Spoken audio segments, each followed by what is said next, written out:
The Senate will come to order. Please call the roll. Senators Bridges, Excused. Buckner, Coleman, Cook, Coram, Excused. Danielson,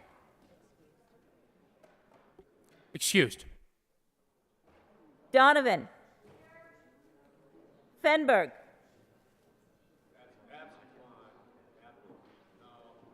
Absent.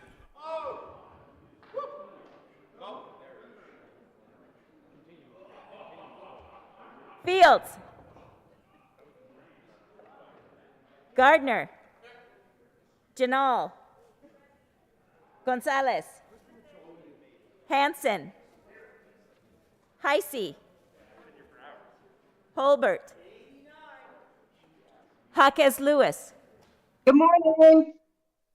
Kirkmeyer, Coker, Lee, Liston, Here. Lundin, Moreno,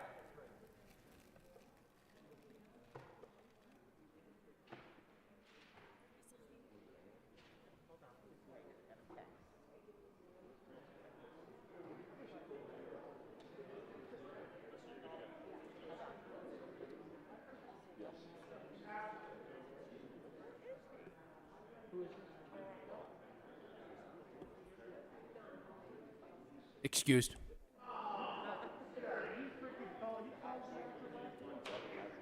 Pedersen, Here. Priola,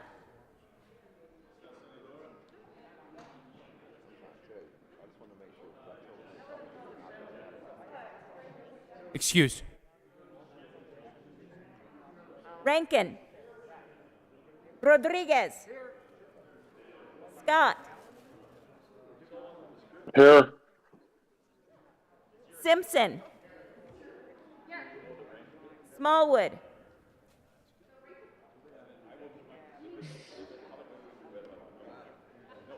Excused. Sonnenberg,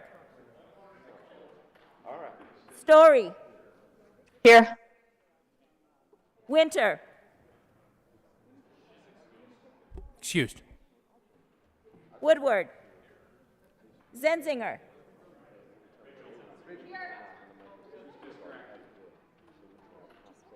Bridges, Moreno,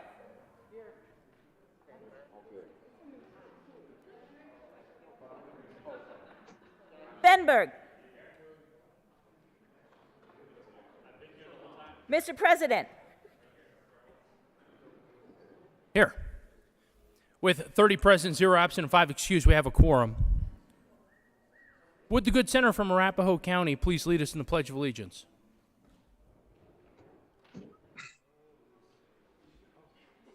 Would the good senator from Douglas County, the leader, will you please lead us in the Pledge of Allegiance? Thank you, Mr. President. Members, guests, please join me in the Pledge of Allegiance. I pledge allegiance pledge allegiance to the flag of the United States of America and to the republic for which it stands,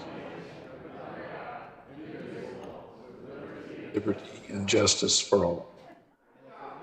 Approval of the journal. Senator Gardner.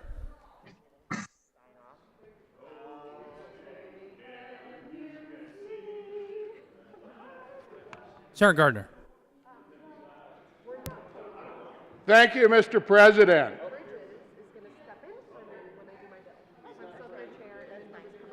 Mr. President, Members, the good senator from El Paso County has a motion to make. thank you, Mr. President. This senator you did malign when you said the Sterling senator's motion was much more fine. And yet even you did fine. But Mr. President, your days here come to a close. And then the senator from Boulder the fines shall impose. As in the five-sided building you do reside, while he over the Senate shall preside. While you produce the tape so red, we will the lash of Boulder dread.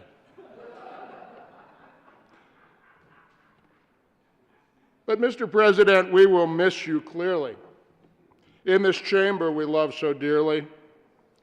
And when you hear of our chamber's latest row, you may call me and ask, "Do you miss me now?"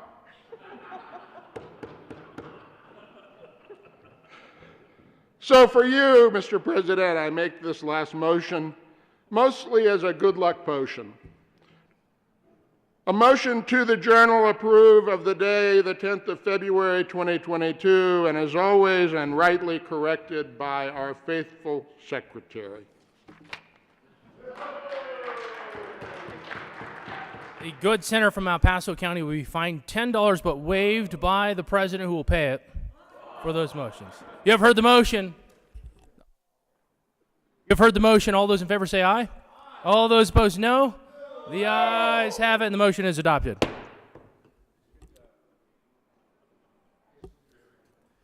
Senate Services. Correctly printed, Senate Bill 131.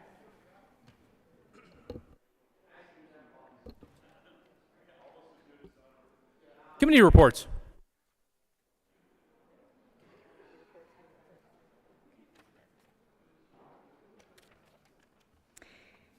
Committee on State, Veterans, and Military Affairs, after consideration on the merits, the committee recommends the following. Senate Bill 93 be postponed indefinitely.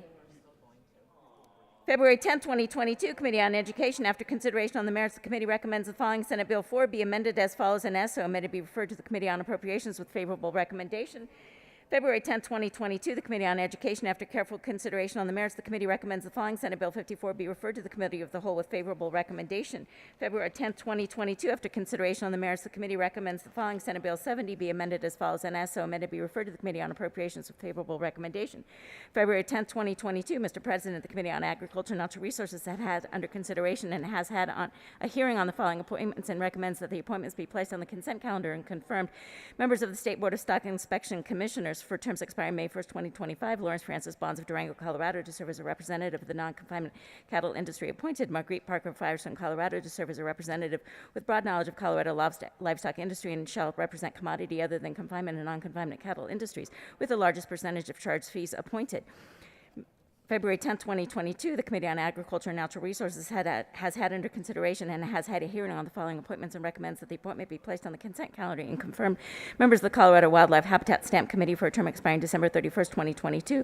Laura McCain of Denver, Colorado, to serve as a representative of national and regionally recognized conservation organization whose mission is focused on non-game wildlife, whose membership is composed primarily of non-game wildlife users, occasioned by the resignation of Ashley Johnson Russ of Denver, Colorado, appointed for a term expiring December 31st, 2023. Erica Elva of Englewood, Colorado, to serve as a representative of national or regionally recognized conservation organization whose mission is focused on non-game wildlife and whose membership is composed primarily of non-game wildlife users, occasioned by the resignation of Priya Nanyapa of Lakewood, Colorado, appointed for terms expiring December 31st, 2024. David Gottenborg of Jefferson, Colorado, to serve as a landowner actively engaged in agriculture, appointed. David Walsh of Center, Colorado, to serve as a landowner actively engaged in agriculture, appointed for a term expiring December 31st, 2025. James Travis Black of Grand Junction, Colorado, to serve as a representative of the Division of Parks and Wildlife, who is also a wildlife biologist, appointed. February 10, 2022, the Committee on Agriculture and Natural Resources, after consideration on the merits, the committee recommends the following. Senate Joint Resolution 2 be referred to the Senate for final action. February 10, 2022, Committee on Agriculture and Natural Resources, after consideration on the merits, the committee recommends the following. Senate Bill 28 be referred to the Committee of the Whole with favorable recommendation. February 10, 2022, Agriculture and Natural Resources, after consideration on the merits, the committee recommends the following. Senate Bill 30 be referred to the Committee of the Whole with favorable recommendation and with a recommendation that it be placed on the consent calendar. February 10, 2022, Committee on Agriculture and Natural Resources, after consideration on the merits, the committee recommends the following. Senate Bill 80 be amended as follows, and as so amended be referred to the Committee on Appropriations with favorable recommendation. February 10, 2022, Committee on Judiciary, after consideration on the merits, the committee recommends the following: Senate Bill 20 be referred to the Committee of the Whole with favorable recommendation, with a recommendation that it be placed on the consent calendar. February 10, 2022, Committee on Judiciary, after consideration on the merits, the committee recommends the following: Senate Bill 91 be referred to the Committee of the Whole with favorable recommendation, with a recommendation that it be placed on the consent calendar. February 10, 2022, Committee on Judiciary, after consideration on the merits, the committee recommends the following: Senate Bill 23 be amended as follows, and as so amended, be referred to the Committee on the Whole with favorable recommendation. Message from the House.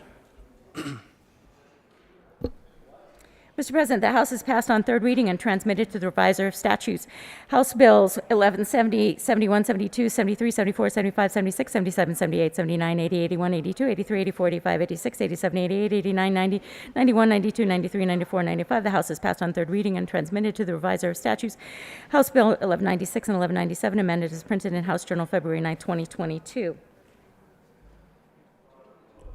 Message from the Reviser. February 10, 2022, to Senate message from Reviser of Statute, we herewith transmit without comment House Bills 1170, 71, 72, 73, 74, 75, 76, 77, 78, 79, 80, 81, 82, 83, 84, 85, 86, 87, 88, 89, 90, 91, 92, 93, 94, 95, without comment as amended House Bill 1196 and 1197.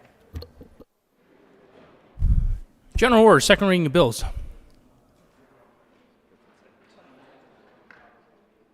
Consent calendar. Senator Bridges. Senator Zenzinger. Thank you, Mr. President. I move that the Senate resolve itself into the committee of the whole for the purposes of consent calendar. You have heard the motion. All those in favor say aye. All those opposed, no. The ayes have it. The motion is adopted. The Senate will resolve itself to the committee of the whole for consideration of general order, second reading of bills, consent calendar, and Senator Zenzinger will take the chair.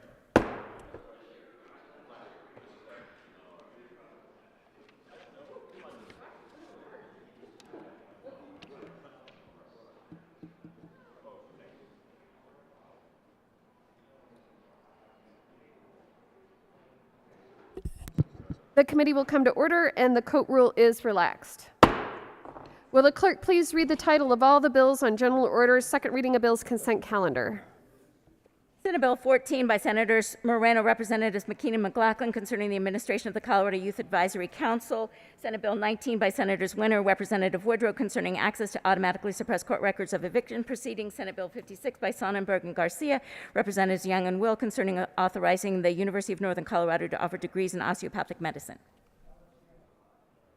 Majority Leader Fenberg. Thank you, Madam Chair. I move for the adoption of all the bills on the consent calendar and their associated committee reports, which includes Senate Bills 14, 19, along with the Judiciary Committee report, and Senate Bill 56. Is there any discussion on any of the bills on second reading consent calendar? Seeing none, all those in favor say aye. We are actually voting on the committee reports. Is there any discussion on the committee reports of any of the bills? Seeing none, all those in favor say aye. Those opposed, no. The ayes have it. The committee reports are adopted. Majority Leader Fenberg. Is there any discussion on any of the bills on consent calendar? Seeing none, all those in favor say aye. Those opposed, no. The ayes have it, and the bills are adopted. Majority Leader Fenberg. Thank you, Madam Chair. I move the committee to rise and report. The motion is for the committee to rise and report. All those in favor say aye. Those opposed, no. The ayes have it, and the committee will rise and report.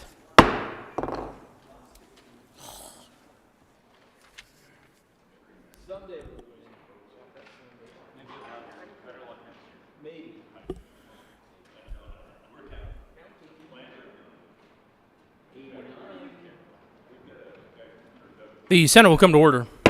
Senator Zenzinger. Thank you, Mr. President. The committee has met and had a number of bills under consideration. Will the clerk please read the report? Mr. President, your committee of the whole begs leave to report that it has had under consideration the following attached bills, being the second reading thereof, and makes the following recommendations thereon. Senate Bill 14, Senate Bill 19 as amended. Senate Bill 56 passed on second reading and ordered, engrossed, and placed on the calendar for third reading and final passage. Senator Zenzinger. Thank you, Mr. President. I move the report. The motion is for the adoption of the committee of the whole report. Are there any no votes? With 30 ayes, 0 noes, 0 absent, and 5 excused, the committee of the whole report is adopted. Senate Bill 014, Senate Bill 019, as amended, Senate Bill 056, passed on second reading, ordered engrossed and placed on the calendar for third reading and final passage. General order, second reading of bills. Senator Zenzinger. Thank you, Mr. President. I move that the Senate resolve itself into the Committee of the Whole for consideration of general orders, second reading of bills. You have heard the motion. All those in favor say aye. All those opposed, no. The ayes have it. The motion is adopted. The Senate resolves itself to the Committee of the Whole for consideration of general order, second reading of bills. And Senator Zenzinger will take the chair.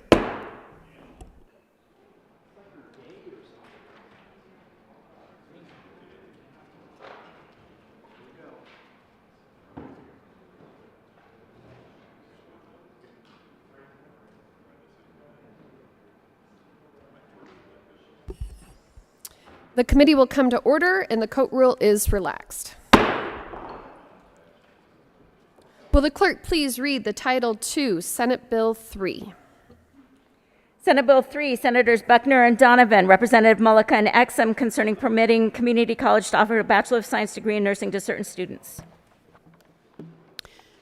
Senator Buckner. Thank you, Madam Chair.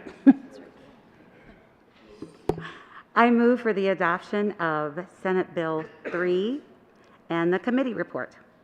To the education report.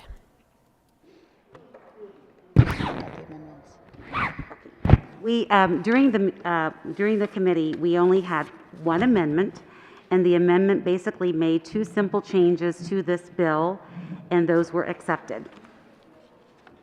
Is there any discussion? Seeing none, the motion before the body is the adoption of the Education Committee report. All those in favor say aye. Aye. Those opposed, no. The ayes have it, and the committee report is adopted. To the bill. Thank you. Senator Buckner. Thank you, Madam Chair. In 2018, I was a prime sponsor of this bill with my good friend, Senator Paul Lundeen. And this bill, oh, what did I do wrong? Have I forgotten the rules from, have I lost the chickens and eagles? Senator Buckner, I believe it's the good senator from Monument. You would think I would remember that from last year, but I did just have a big birthday, so my memory is not as good as it used to be.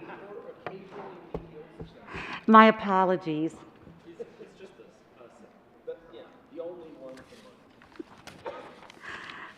This bill is making a very, very minor change to the existing legislation from 2018, which was the Community College System Bill that had authorization to offer a Bachelor of Science in Nursing through an RN to BSN completion program.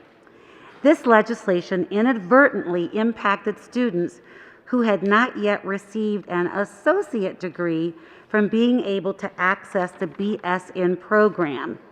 Therefore, we made two changes to this bill and added the words "or certificate" to allow institutions that are part of the state system of community colleges to offer an LPN to BSN bridge program.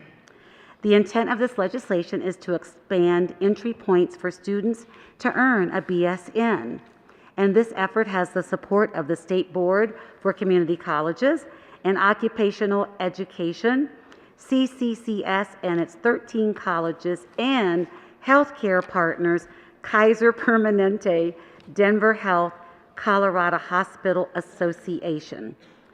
This bill is basically about accessibility and convenience for those who are trying to get their LPN going to their RN degree. It's also about affordability. Everyone cannot afford programs at a university, a large university. This is also about accountability. Everyone takes the same test for their certification to be a registered nurse. So the accountability is definitely there. And there is a shortage, as we all know, in the healthcare arena. and the shortage is real. And this will help us increase the amount of people going into the RN programs. So I am asking for an aye vote on this bill. Senator Donovan. Thank you, Madam Chair. I'd first like to thank my colleague, the good senator from Aurora, for including me on this bill and this work this year, and also for taking the lead and covering for me in committee when I had other things going on. The registered nursing was the 5th most in-demand job in a recent report looking at national labor shortages, and I don't think the conversation in Colorado is much different from that. In fact, I think we're telling you guys something you already know, is that we're hearing from our hospitals and our healthcare workforce that there are not enough nurses to do that critical work that nurses do. Nurses are literally that job that makes the healthcare industry work. And so by focusing on this part, we believe that we'll be able to solve a small piece of the puzzle, and also be able to solve that small piece of the puzzle by decreasing the cost at which someone could earn a good paying job at a lower cost by going through their community college. So this is a great bill, and it is one of those bills that highlights how much of Colorado has in common, and that the urban-rural divide can often solve problems by working together. So I really appreciate my colleague including me on this bill, and the work of all the previous lawmakers who worked on this bill, because it was quite the lift when we passed the original program into law. Thank you, Madam Chair, and ask for your aye vote on Senate Bill 003. Senator Lundin. Thank you very much, Madam Chair. A good senator. I am, not only do I consider it a term of honor, but I consider it a term of affection when the good senator from Aurora would use my name from this podium. So I want her to know that I appreciate it greatly. I also appreciate very much the work that we were able to do on the underlying bill 1086 back in 2018. Affordability is a problem in Colorado. People are struggling to pay their bills. And this education bill, brought to us and passed by the body, the General Assembly, in 2018, as addressed and improved, quite frankly, by this bill, Senate 22003, that makes just a small tweak to allow the people who are pursuing a LPN degree right now, or an LPN certificate, to continue on toward a Bachelor of Science in Nursing, is an incredibly important aspect of improving that individual's life and improving affordability in Colorado. And so I am grateful for the opportunity to support this bill, as I did in committee the other day. I'm grateful to have been able to be a co-prime author on the underlying bill that sought to expand the number of nurses available in Colorado, and to in fact make life more affordable in Colorado, because one of the pressure points we're all feeling is the challenge and the expense of getting access to good health care. This, instead of creating a government program that sets a price or regulates and, quite frankly, makes health care less accessible, this particular bill will have the net effect, by addressing a root issue of education, of providing more qualified nurses to the people of Colorado, and therefore providing more affordable health care to the people of Colorado. So I'm glad to be supportive of Senate Bill 003, glad to be working with a vote this time, and not the effort to author. And essentially the bill was 2 words, or certificate, got added to the statute with this particular bill. But that's a good way to in fact address the question of affordable health care in Colorado, and I rise in support of 003, and I am grateful, quite frankly, to the good senator from Aurora and the good senator from the other side of the mountains, as many of them as she might choose to claim, for their work on continuing to advance this effort that's been underway since 2018. Thank you, Madam Chair. Is there any further discussion? Seeing none, the motion before the body is the adoption of Senate Bill 3. All those in favor say aye. Aye. Those opposed, no. The ayes have it, and the bill is adopted.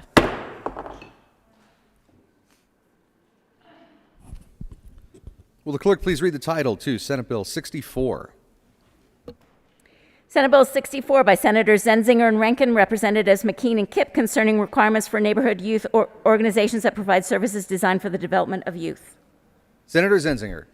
Thank you, Mr. Chair. I move Senate Bill 64 and the Education Committee report. To the committee report. In committee, we made a technical change, which I will talk about a little bit later because we're going to have to undo it. So. Well, any further discussion of the Education Committee report? Would you like to adopt the report or reject the report? Yes, please.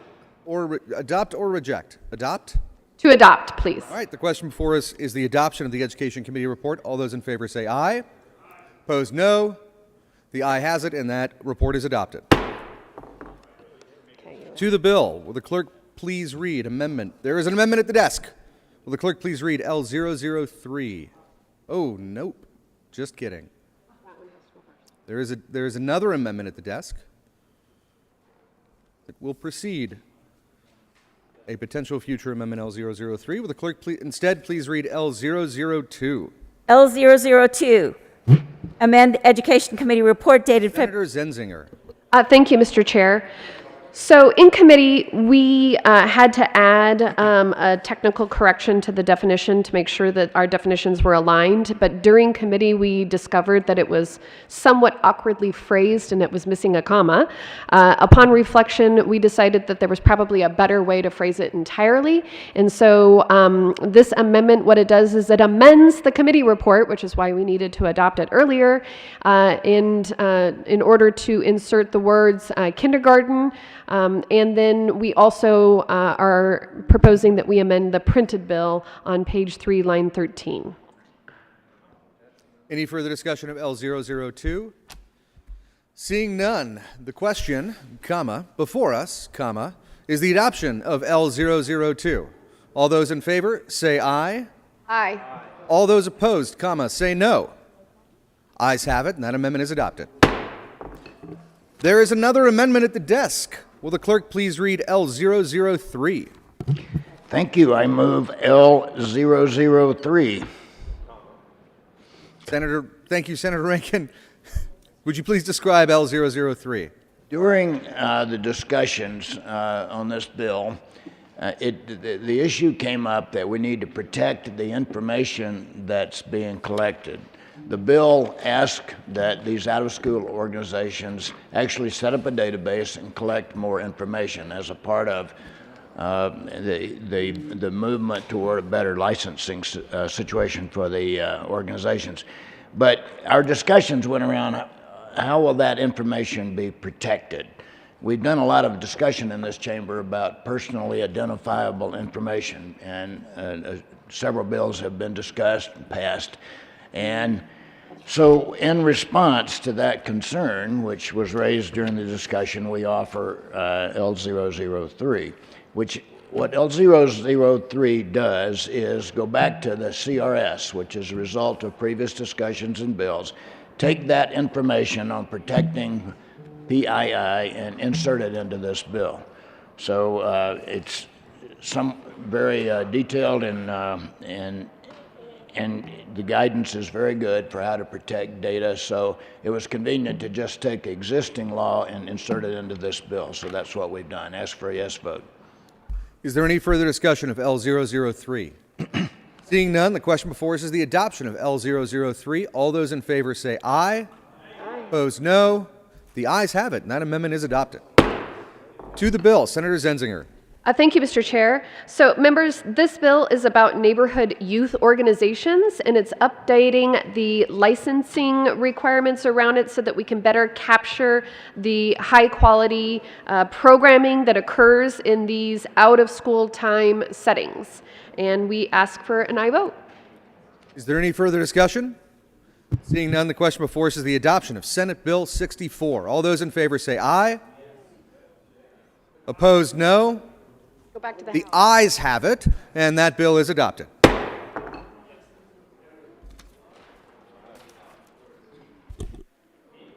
This close to a crime. You know better. You know better. I'm just following the law. Will the clerk please read the Title II, Senate Bill 45? Senate Bill 45 by Senators Lee and Representative Byrd concerning modifications to the laws governing public benefit corporations. Senator Lee. Thank you, Madam Chair. I move Senate Bill 45 and ask for an aye vote.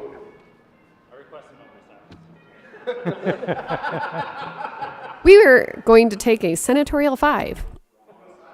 Thank you.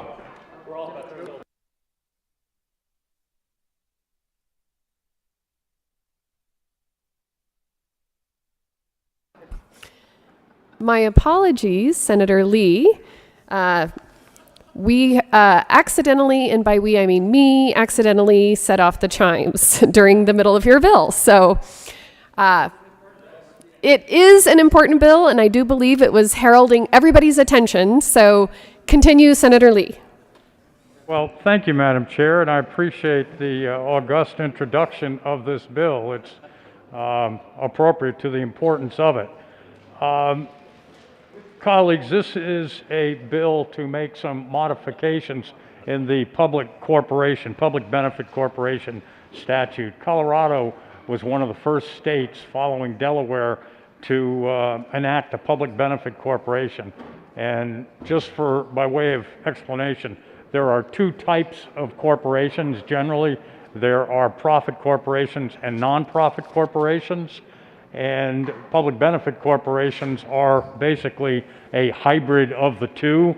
In a public benefit corporation, the corporation, in addition to pursuing its profit-making motives, can also engage in charitable, social, religious, or public goals in addition. So they can engage in environmental projects, educational projects, etc. So in 2013, Colorado enacted the Public Benefit Corporation, and we have quite a number of them in the state right now. Some you may be familiar with are New Belgium Brewing. Another classic example is Patagonia is a public benefit corporation. The bill was brought to us by the business law section of the Colorado Bar Association. And these are the folks who are the practitioners, the journeymen who work in the area of business law. And they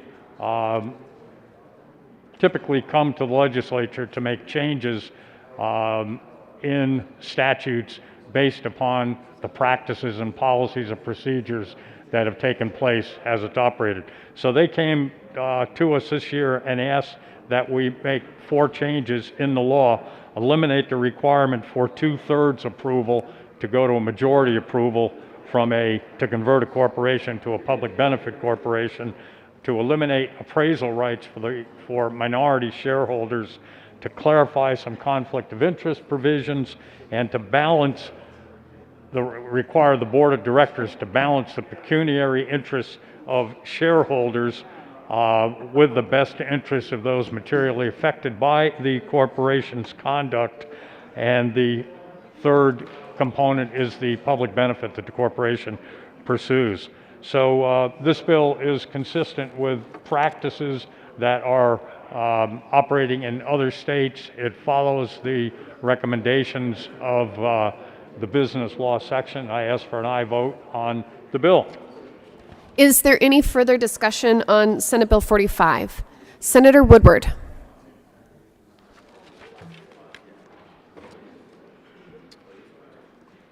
Thank you, Madam Chair.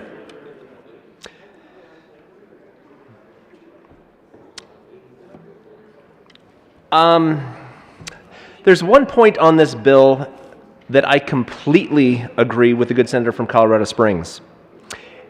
And that is that the chimes that were rung really are a foreshadowing of what the impact of this bill is.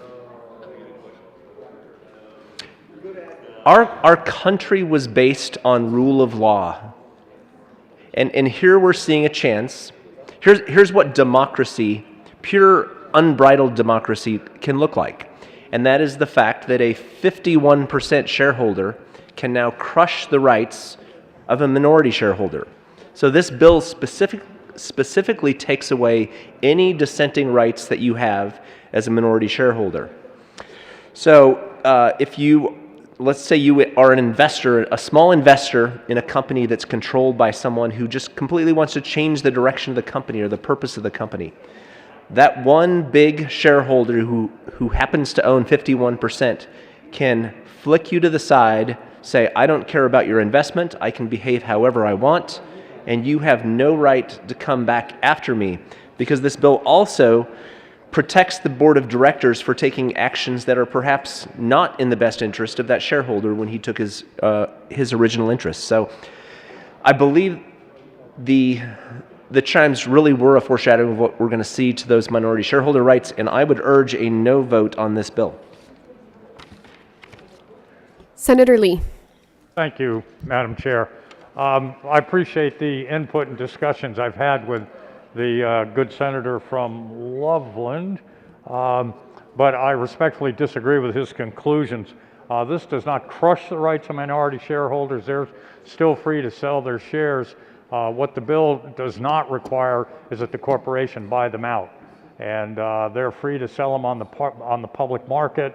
And in fact, a lot of states have a public market exception to this for appraisal rights. So I would respectfully ask for a aye vote on this bill. Senator Woodward. Thank you, Madam Chair. And I hear the argument, and I think that it raises a couple of questions. So the first question is, oh, sure, the shareholder, the minority shareholder, can go sell those shares. Imagine what will happen if we're looking at a big public company. Overnight, a big shareholder comes in, swoops in, and Elon Musk buys out a company and says, you know what, we're going to change the purpose of this company. We're no longer going to pursue profits for the shareholders, but we're going to have other interests. They may be good. They may be good in his mind. Overnight, those share values will fall significantly. So sure, that shareholder may be able to sell his interest. However, at that point, they're at a much lower value. The second question, and perhaps more likely, is that these are closely held companies where there is no secondary market. That minority shareholder does not have any place that they can turn around and sell those shares. And even if they did, they would, again, be at a much lower value. So, again, I think that the abuse to the minority shareholders, if this bill passes, is a dangerous precedent. Seeing no further discussion, the motion before the body is the adoption of Senate Bill 45. All those in favor say aye. Those opposed, no. The ayes have it, and Senate Bill 45 is adopted.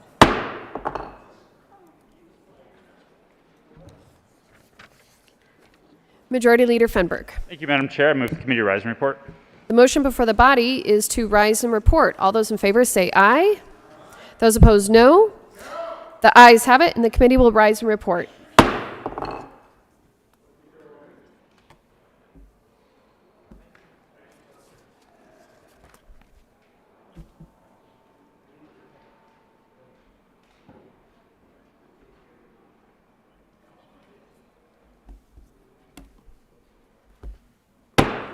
The Senate will come to order. Senator Zenzinger.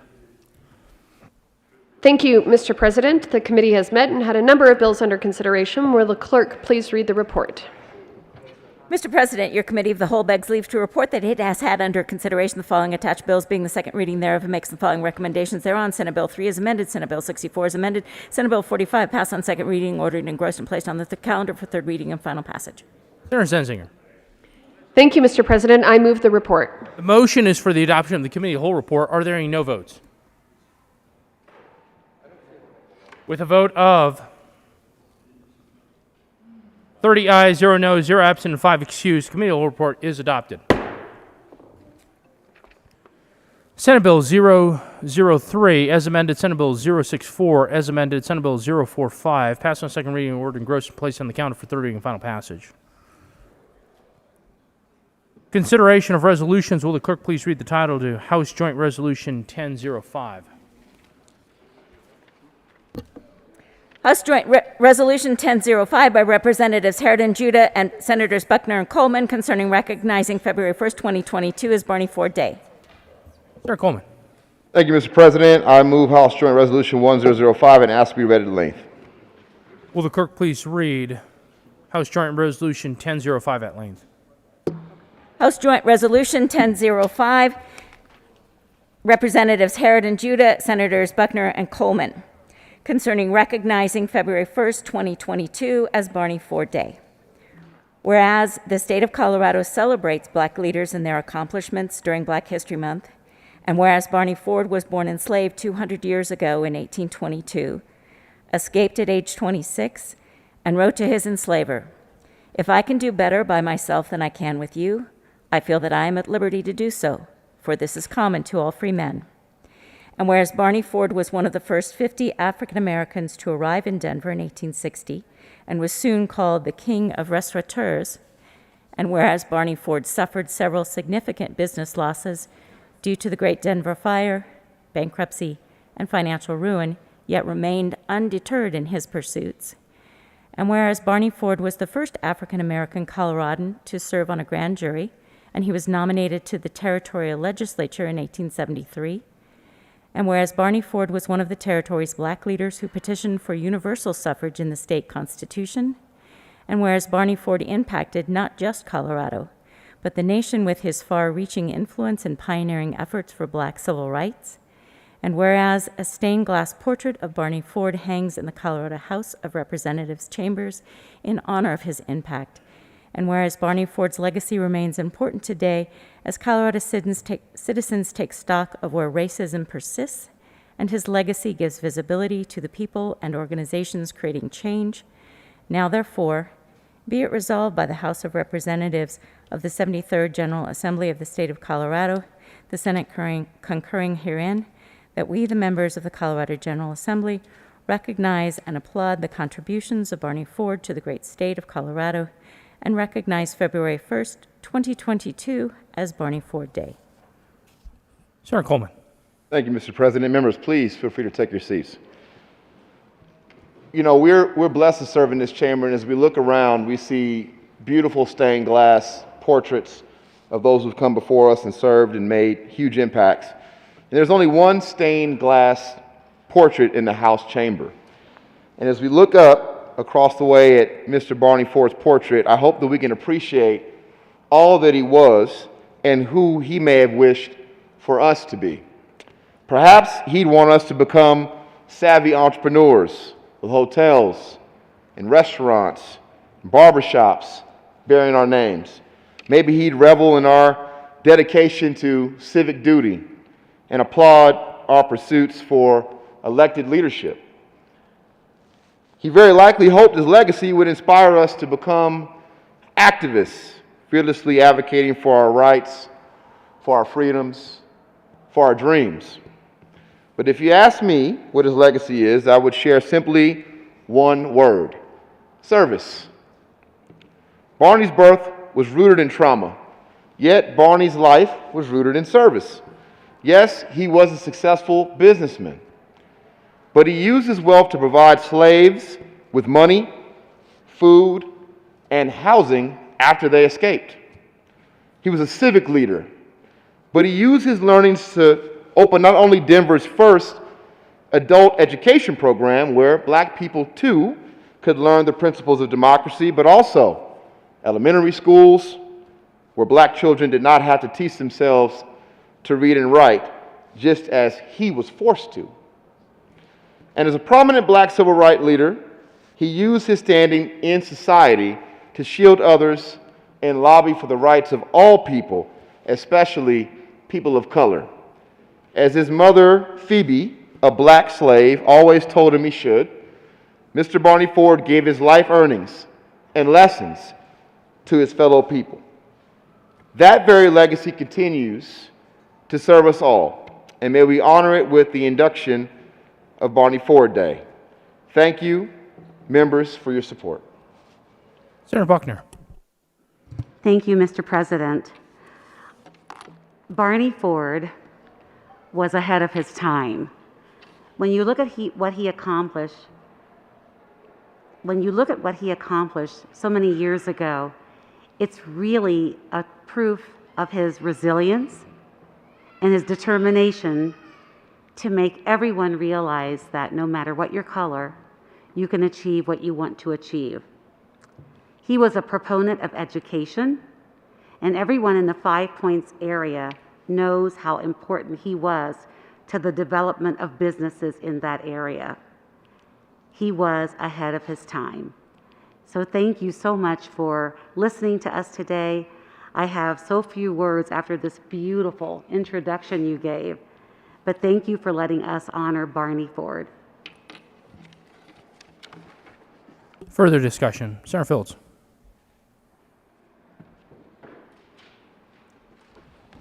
Thank you, Mr. President. Good morning, colleagues. I want to thank the sponsor of this joint resolution 1005, which acknowledges the contribution of Barney Ford. And so the resolution is Barney Ford Day.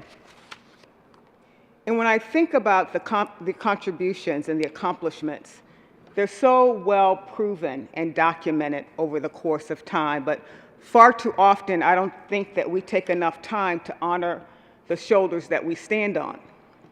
So when we think about Barney Ford, we think about him being the first African American to serve on a grand jury. He was one of the first to serve under this Golden Dome. He was also a businessman. And if he was here today, he would see that if you own a business, people are still struggling with those same dilemmas. His business was in the restaurant business, and we can see how some of the restaurants are struggling right now, especially around the Capitol. They have these signs that says that they're closed forever. And some of my favorite restaurants that I used to go to are no longer in operation because of COVID. And when you think about the financial capital that it takes to run a business as it relates to a restaurant and food, the inventory, the costs, and making sure that you can get that production in and out fast is like, it's really a challenge. So I thank him for his vision in reference to being steadfast as it relates to owning and operating a Black business that was the restaurant enterprise. He was also a champion for civil rights. So if he was alive today, he would be saying some of the same things that you hear us debating as it relates to making sure that we have equality, justice, and fairness in everything that we do. So I'm glad that we're standing together today to honor his legacy, because we need to make sure that everyone has an equal chance at the battle that we call life. Thank you, sponsors. Is there further discussion? Seeing none, the motion before the body is the adoption of House Joint Resolution 1005. Are there any no votes? With 30 ayes, 0 noes, 0 absent, and 5 excused, House Joint Resolution 1005 is adopted. Co-sponsors, Senator Coleman. Thank you, Mr. President. I ask that the current roll call be added as co-sponsors. Seeing no objection, the current roll call will be added as co-sponsors on House Joint Resolution 1005. Signing of bills.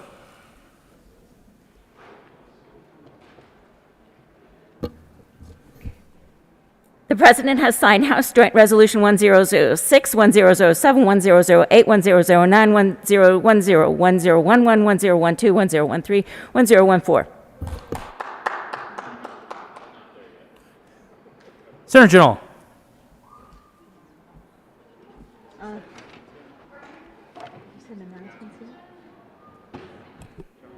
Announcements. Thank you, Mr. President. May I ask for a moment of personal privilege? Granted. Thank you very much, Mr. President. And colleagues, happy Friday. But even better, happy birthday, CSU. It's Colorado State's 152nd birthday. In 1862, President Abraham Lincoln signed the Morrill Act to create a new and uniquely American model of higher education.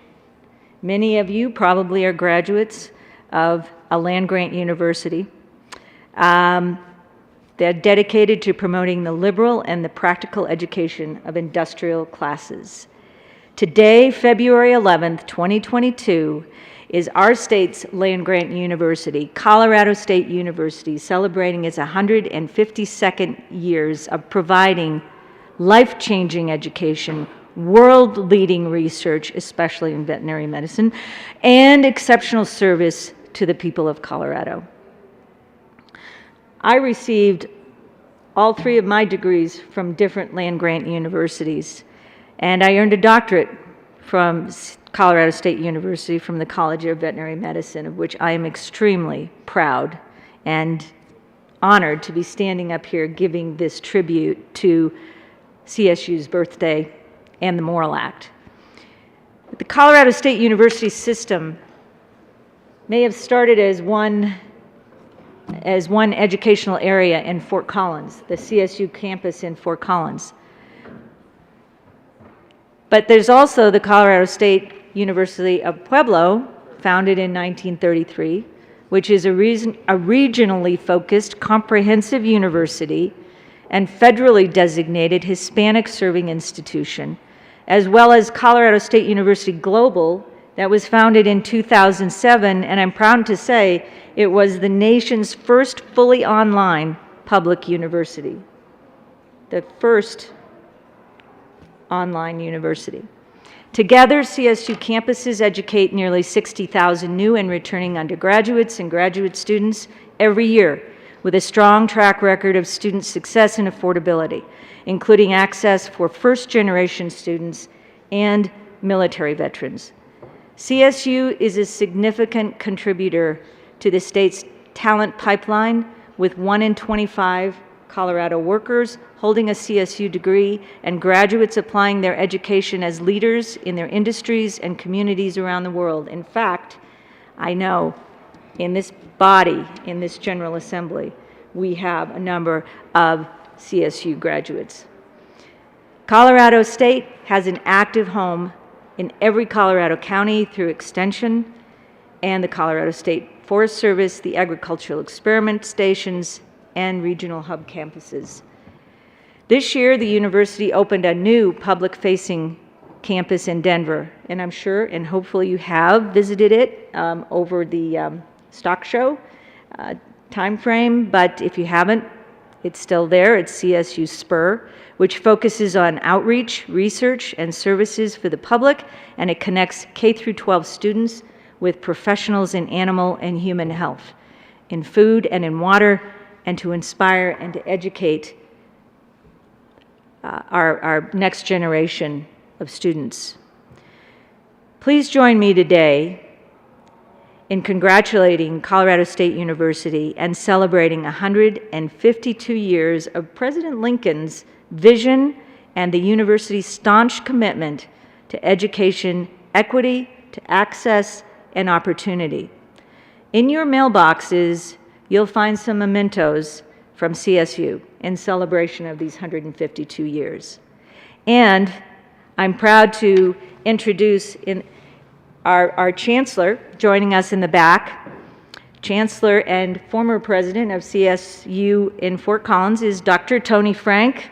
Please give him a warm welcome.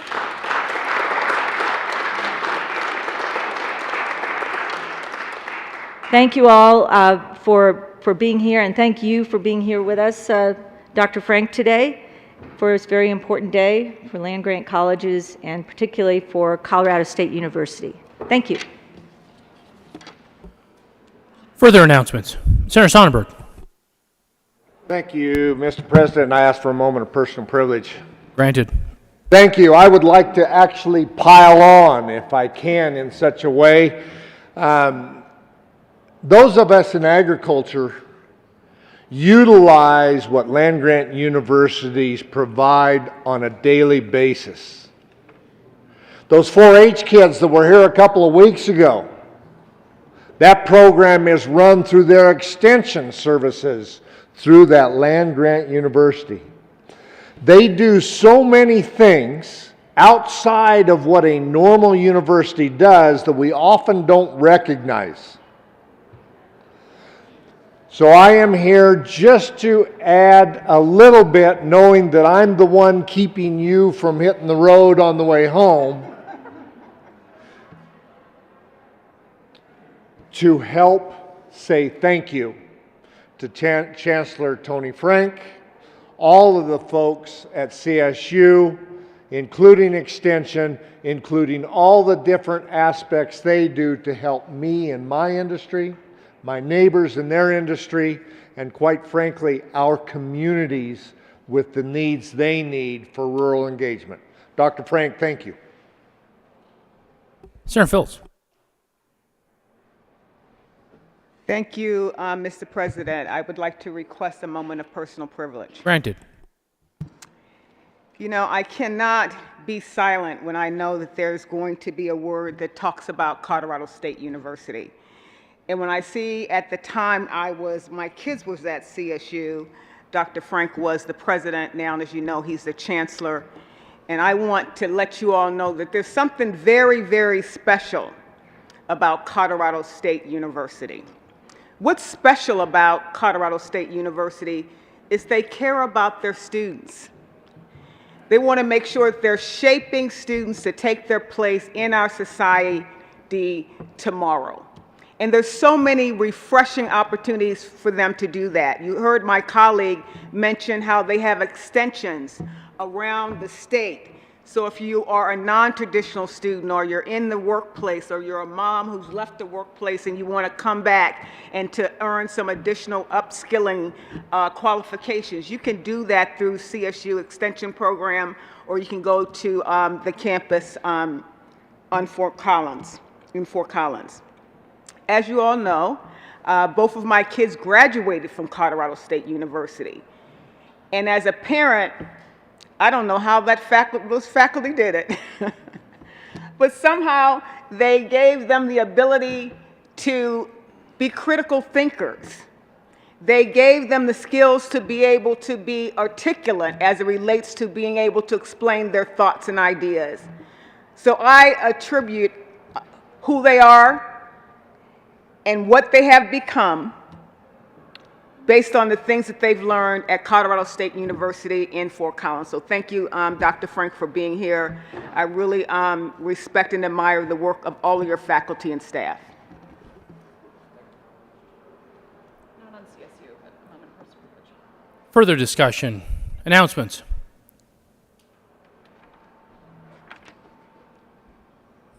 Senator Donovan.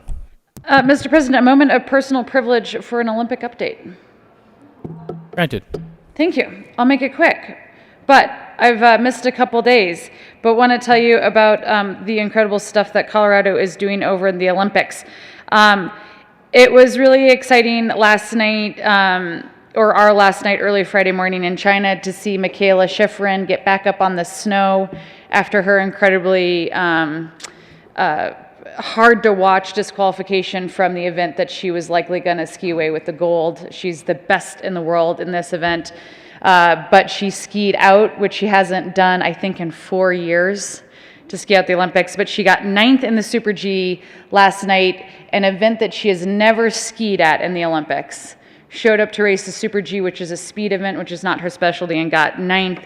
And 9th place is 0.79 seconds off of first place. So they were able to cram 8 skiers in 0.79 racers. Sarah Schlepper, who's my childhood friend from Vail, also skied in the Super G. She got 35th skiing at the age of 42 in a speed event. She has a wonderful story. She actually skis for Mexico.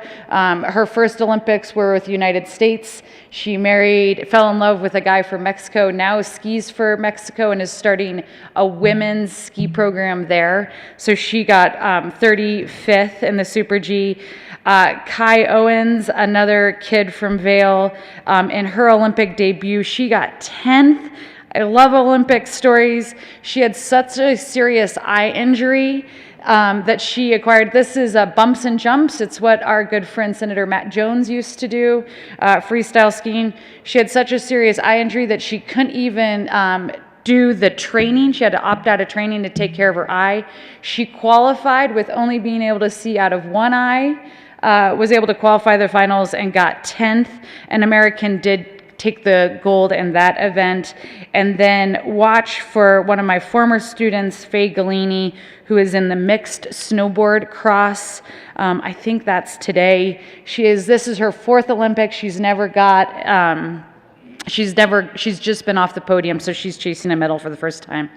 And next week, I will talk a bunch about Aaron Blunk, who has a remarkable story. He's from Crest Butte, had such a significant accident that nearly killed him a year ago, and so he is getting back on the hill. So there's your Olympic update from the senator from the other side of the mountains.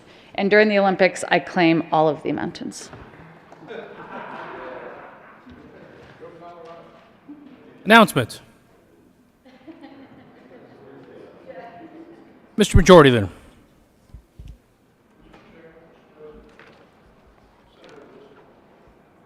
Senator Liston. Thank you, Mr. President. Mr. President, if I could have just a moment of personal privilege. Granted. Thank you.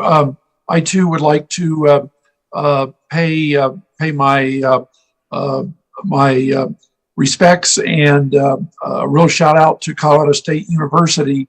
As a graduate, a proud graduate of Colorado State University, I am very pleased to congratulate the chancellor and the staff and the faculty and all the students of CSU. A lot of people don't realize, I think it was briefly mentioned, that Colorado State has probably one of the preeminent veterinary medicine programs in the nation that trains our veterinarians.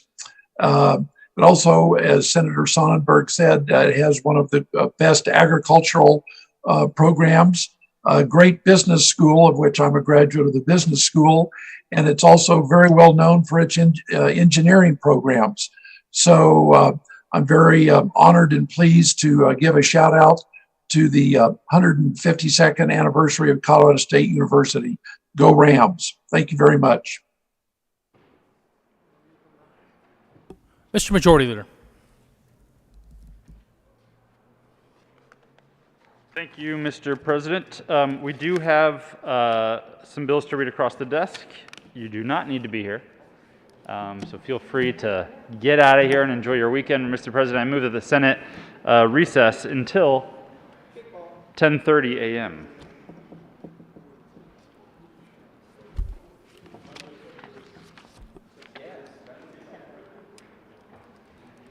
You have heard the motion. All those in favor say aye. All those opposed, no. The ayes have it. The motion is adopted. The Senate will stand in recess until 10:30 today.